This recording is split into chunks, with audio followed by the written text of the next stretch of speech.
mag-secret file ay ilike mo muna ang video na to at mag-subscribe na sa aming YouTube channel. Don't forget to click the notification bell para hindi ka nahuhuli sa latest episode ng DJ Rocky's Secret Files.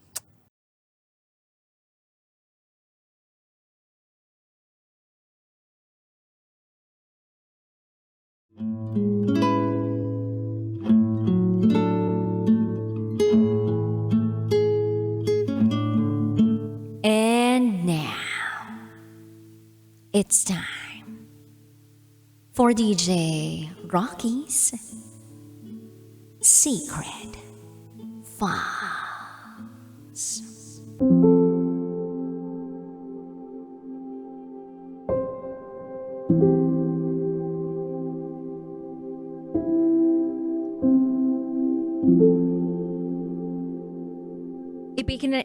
Ipinakilala ko ang boyfriend ko sa parents ko. Pero ayaw nila sa kanya.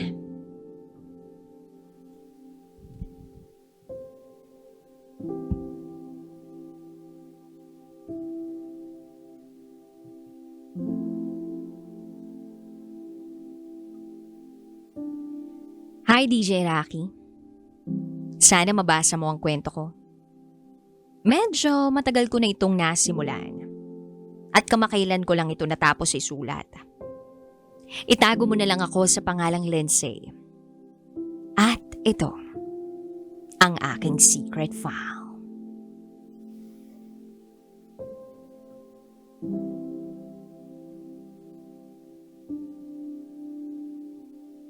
Kung may mga real-life Cinderella siguro sa Pilipinas, malamang isa ako sa kanila. Hindi kasi ako lumaki sa isang mayaman na pamilya. Hindi ko naman ikinahihiya ang pamilyang kinagisnan ko ha. Hindi naman sa ganun, pero talagang laki kami sa hirap. Kami ng mga kapatid ko. Ang nanay ko, namamasukan noon bilang kasambahay. Samantalang ang tatay ko naman, nagbebenta ng karne sa palengke. Madalas, hindi sumasapat ang kita nila para tustusan ang pangangailangan namin. Kaya kaming magkakapatid na lang din ang gumagawa ng paraan para makatulong sa mga magulang namin.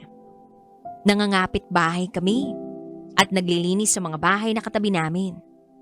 Buti na lang dahil siguro sa awa, pumapayag naman yung mga kapitbahay namin. At binibigyan kami ng kaunting pera pagkatapos naming maglinis. Pandagdag sa kita ng buong pamilya. Pero yun lang, hindi kami nakakaipon dati. Kasi nga, sakto lang para sa aming lahat ang anumang kinikita naming lahat. Ang pagkain namin araw-araw nung mga bata pa kami, hati-hati na kami roon. Madalas, hati-hati kami sa daing na isda. Iilang piraso lang. Makain ko lang yung kalahating parte ng daing. Masaya na ako. Pero kahit ganun pang nakagisnan ko, payapa pa rin ang buhay namin noon. Kaming lahat ng mga kapatid ko. Pangalawa kasi ako sa aming 5. Panganay na babae ako. Hindi man kami kasing sagana katulad ng ibang mga bata. Sinigurado naman ng mga magulang namin na kaming lahat nakakapag-aral sa eskwelahan. Ika nga ni nanay, di bali ng paulit-ulit ang damit at kapiranggot lang ang baon sa school. Ang importante, nag-aaral, natututo, at nadadagdagan ng kaalaman kada araw. Yun ang mahigpit na bilin nila sa amin, ang mag-aral ng mabuti. Dahil edukasyon lang ang aming sandata para umahon sa kahirapan. Hindi namin yun kinalimutan, DJ Rocky. Proud ako sa mga magulang ko na naigapang nila kaming magkakapatid mula elementarya hanggang kolehiyo. Sa paglaki naming magkakapatid, umi-extra pa rin kaming maglinis ng bahay ng mga kapitbahay namin. Yun ang diskarte namin para maitawid ang mga pangangailangan namin sa eskwelahan. Na minsan ay hindi na kinakayang maibigay pa nila nanay at tatay. Naiintindihan naman namin sila.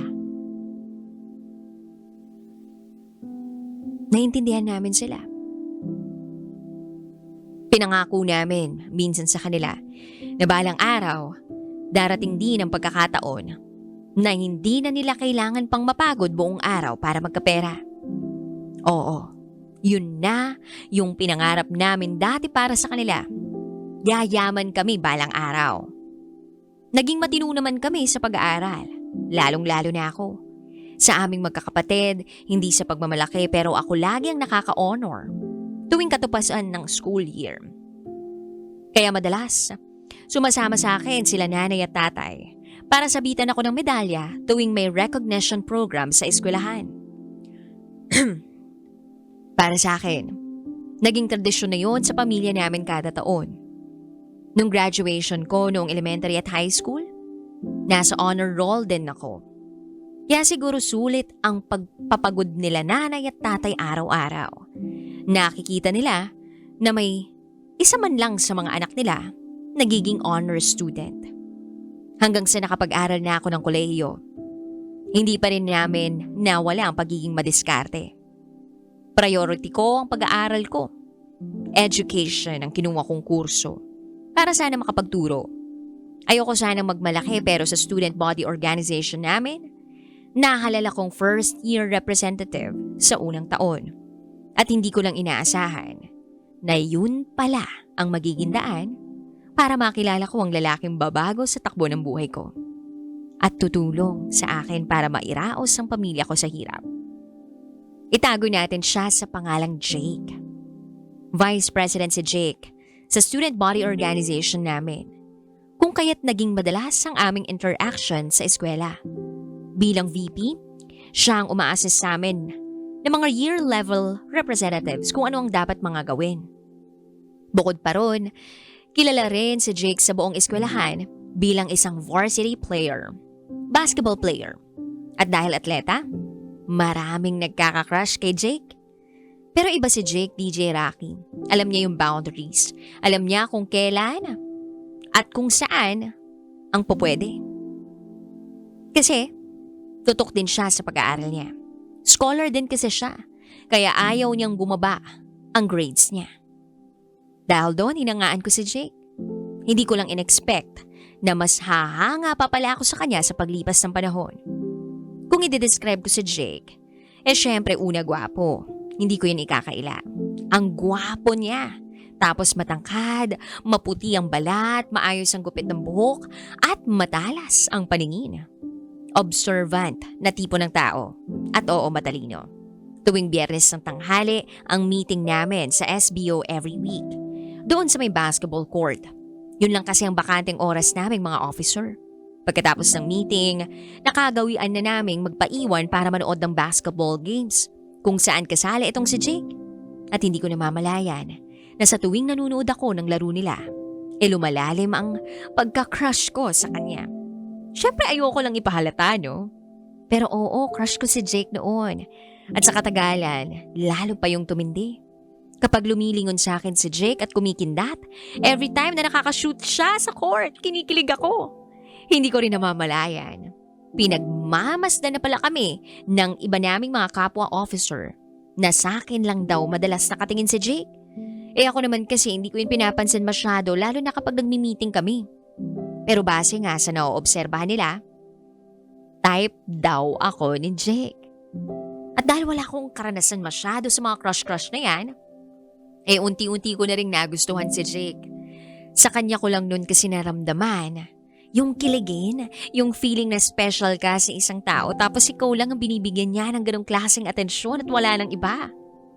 Yun ang nararamdaman ko mula kay Jake. And then fast forward, naging second year representative ako. Si Jake naman ang na-elect na president ng SBO namin the next school year. Lalo pa kami naging close sa isa't isa. Sa gitna ng pagsisikap namin sa mga sarili naming ACADS, mas nagustuhan ko si Jake. Lalo na nung tinulungan niya akong tapusin ang isang research paper sa isang subject ko. Hindi naman siya ang gumawa noong paper, nag-guide lang siya sa akin kung papaano ko yun sisimula na tatapusin. Bukod sa taglay niyang kagwapuhan, matalino nan talaga siya. Kaya tumodo na ang paghanga ko sa kanya. Hanggang sa alam mo yun, tumatakbo na siya madalas sa isipan ko. Mukhang ito na yata yung sinasabi nilang love. Mukhang mahal ko na si Jake, DJ Rocky. Tapos sumapit ang Christmas party sa school namin. Naging memorable yon para kay Jake. Kasi last school year na niya bago siya graduate. At sa Christmas party na exclusive lang sa aming mga SBO officer, doon niya ipinagtapat sa akin na may feeling siya para sa akin. Tinanong niya ako that time kung pwede raw bang manligaw. Ang sagot ko, oo, pwede siyang manligaw. Pero dapat, ligawan din niya sila nanay at tatay. Yun ang kondisyon ko bago ko siya sagutin bilang boyfriend. Nag-okay siya. Nagsimula na siyang manligaw after nung Christmas party. Consistent siya. Sinasabayan niya ako tuwing vacant periods, tuwing lunch o merienda, at lalo na tuwing uwian. Madalas niya akong ihatid sa sakayan ng jeep. Sinusuguro niya na nakakaupo ako ng maayos sa jeep pa uwi. Tsaka lang siya aalis at uuwi sa kanila. Tapos madalas din niya akong yayain na magsimba tuwing Sunday. Then susundan yung laro ng basketball sa lugar nila. Lagi niya akong ini-invite at sinasama. Pero hindi pa kami ni Jake nito ha.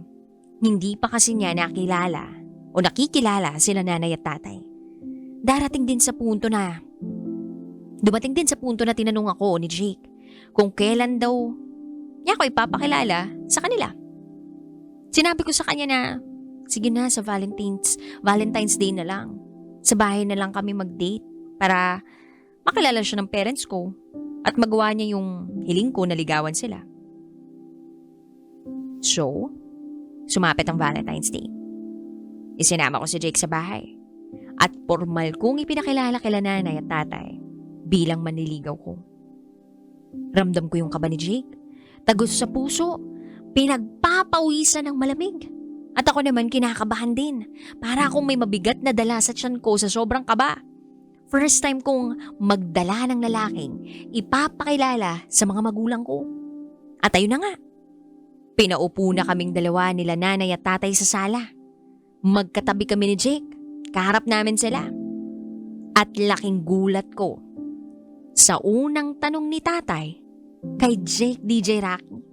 At parang gusto kong matunaw ng mga oras na yun. Sa itinanong ni tatay kay Jake, hindi ko yun talaga inasahan mula mismo kay tatay. Basketball player ka raw, sabi ni Lindsay. Ilang babae nang naloko mo, iho? Yun ang unang tanong ni tatay kay Jake. At gustong gusto kong matunaw ng mga sandaling yun sa sinabi niya. Tinitigan ko si tatay, akala ko pabiro lang yung pagkakasabi niya, pero mukhang seryoso kaya dumoble yung kaba ko. Dahan-dahan namang sumagot si Jake. Sir, hindi naman ako ganung klaseng lalaki. Hindi ko niloloko si Lindsay. Hindi ko yun magagawa. Sumagot agad si tatay. Ngayon hindi. Balang araw pwede. Ganun ba? Gano'n mo na pala ka talaga nililigawan ng anak ko? Sumagot si Jake. Sir, mga mahigit 1 buwan pa lang po. Ang sumunod na tanong ni tatay kay Jake ay, at ano ang kinukuha mong kurso? Sagot ni Jake, Civil Engineering po, sir. Pagkarinig ni tatay, tumitig siya sa mga mata ni Jake at sumagot. Alam mo, iho, dediretso na kita. Mag-inhinyero ka muna kaya. Ang ganda-ganda ng kursong kinukuha mo, iho. Sayang yan kung pangliligaw sa anak ko ang uunahin mo. Mahirap lang kami. Kaya mas gusto namin na makatapos muna silang magkakapatid sa pag-aaral. Ayaw namin na may sagabal sa pag-aaral nila. Wag mo sanang masamayin yun, iho. At sana, nagkakaintindihan tayo. Hindi ako nakaimik, DJ Rocky, pero iniabot ni tatay ang kamay niya kay Jake. Kinamayan din ni Jake si tatay pabalik at nagsabi, Sir, naiintindihan ko po. Salamat. Umalis si tatay at doon na natapos ang usapan nila. Si nanay naman, nakatakip lang sa bibig yung kamay niya dahil sa gulat. Pero binubulungan niya kami. Pasensyahan niyo na siya. Malalim ang iniisip ng tatay mo, iho. Huwag ka sana magagalit sa amin, ha? Para sa ikabubuti lang ni Lindsay ang iniisip namin. Sagot ni Jake. Naintindihan ko po, ma'am. Maliwanag po. Lumabas kami ng bahay at nagdesisyon kumain sa isang restaurant. Doon ay humingi ako kay Jake ng pasensya sa naging tugon ni tatay sa kanya. Pinawi naman agad ni Jake ang pangamba ko. Huwag daw ako mag-alala at normal na reaksyon lang daw yun ng isang magulang. Pero sabi niya sa akin, Lindsay, patutunayan kong hindi ako sagabal sa pag-aaral mo. Huwag mo sana akong pigilan na manligaw pa rin sa'yo. Ikaw lang ang gusto kong babae. Ikaw lang ang gusto kong mahalin. Wala nang iba. DJ Rocky, natunaw ang puso ko sa mga sinabi ni Jake. Nakita ko ring seryoso si Jake sa mga sinabi niya. Kaya kahit labag sa loob nila nanay at tatay, ipinagpatuloy niya ang panliligaw sa akin. Pagsapit ng May 10 bago magtapos ang school year, sinagot ko si Jake at naging kami na nga. Pero hindi naging madali ang relasyon namin. Na-experience namin mag-LDR nung nagre-review na siya para sa board exam sa Manila after ng graduation niya. Halos hindi kami nagkakausap ng ilang araw kasi tutok na tutok siya sa review sessions niya. Kaya minsan, hindi ko napipigilang sumagi sa isip ko kung tutok lang ba talaga siya sa review niya o baka nakahanap na siya ng iba. Kasi halos walang paramdam sa akin ng ilang araw. Pero tuwing nag-uusap naman kami, sinisiguro naman niya sa akin na wala akong dapat ipag-alala. Na dapat, pagkatiwalaan ko siya, na ako pa rin ang mahal niya. Wala nang iba. Masyado lang siyang bugbog sa review sessions at kailangan mag-focus talaga. Naintindihan ko naman. Sa una niyang take ng board exams, hindi siya kaagad pumasa. Konting puntos lang. Passing rate na sana yung nakuha niya. Aminado akong nanghihinayang ako para sa kanya noon.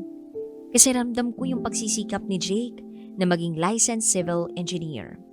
Pero hindi niya yun agad nakuha. Hindi naman siya sumuko, DJ Rocky.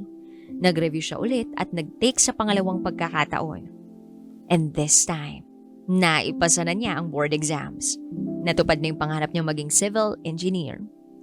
Matapos niyang makapasa, nag-abroad si Jake sa Middle East. Doon na nakakuha ng trabaho. Sa sumunod na taon, ako naman ang graduate ng kursong education. Nag-take ako ng board exam at naipasa ko naman sa unang take ko. Hindi ako nag-aksaya ng oras. Nag-apply at nagpa-ranking ako agad sa DepEd. Kumuha ako ng mga online training courses pandagdag sa credentials ko. Sa awa ng Diyos, nakakuha ako ng Teacher 1 position sa maikling panahon. Parehas na kami ni Jake na may sariling trabaho. At mas makatutuling na rin ako sa pamilya namin. Fast forward, taong 2021. Nakaranas ng isang matinding super typhoon sa lugar namin. Pansamantalang nawala ng komunikasyon si Jake sa amin dahil maraming nasirang infrastructure. Nung magkaroon na ng magandang signal sa amin, saktong tumawag si Jake para kumustahin ang kalagayan namin. Nagpadala siya agad ng tulong sa akin at sa pamilya ko. Magpa-fundraising din daw sila sa trabaho. Maglalaro sila ng basketball game ng mga kapwa niya engineer na Pinoy at lahat ng proceeds na makakalap sa exhibition game nila ay dodonate sa barangay namin para matulungan din yung mga kapitbahay naming nasa lanta.